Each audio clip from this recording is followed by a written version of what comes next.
By training, I'm an art historian and a lawyer, so I took the practical aspects of each of those disciplines to create the program.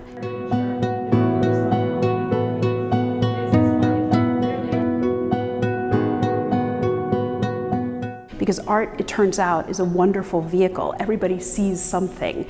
So it can be used in a really cross-disciplinary way to get many different individuals in many different fields to reconsider their observation, perception, and communication.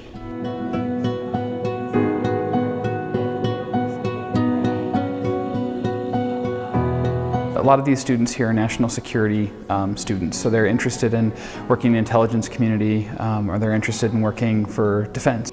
The goal of the workshop today is to use the Sheldon Art Museum, which is a gem on this campus, to help people across disciplines, across majors and departments and academic disciplines, to rethink their observation, perception, and communication skills using art as the vehicle to reconsider their sense of critical inquiry.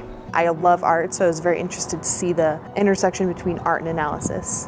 I basically divided them into trios. Each trio got a work of art. They had to spend 5 minutes with it and decide what were their observations without reading the labels. Their observations, what did they see? And then as a team of 3 had to describe the work of art to their colleagues. Everyone had to say something, and it's just testing their ability to look at brand new information and be able to talk about it. I'm naturally a more practical thinker, and so I'm always looking for opportunities to sort of learn how to think more creatively. I definitely think that's something that can be learned. And so when she pointed out that you can see the ladder and the tank, and you did it in context. You said, there's the ladder, there's the tank, and she led you to the figure of the firefighter. The most important thing is that we're getting folks outside their comfort zone, and we're getting them to think about things that they don't have a lot of background in. So it forces them to sort of, from the very beginning, be honest with their observations and to think critically. Well, first of all, I hope they'll take away a renewed appreciation of the Sheldon Museum of Art, because it's such, it's a world-class collection, number one.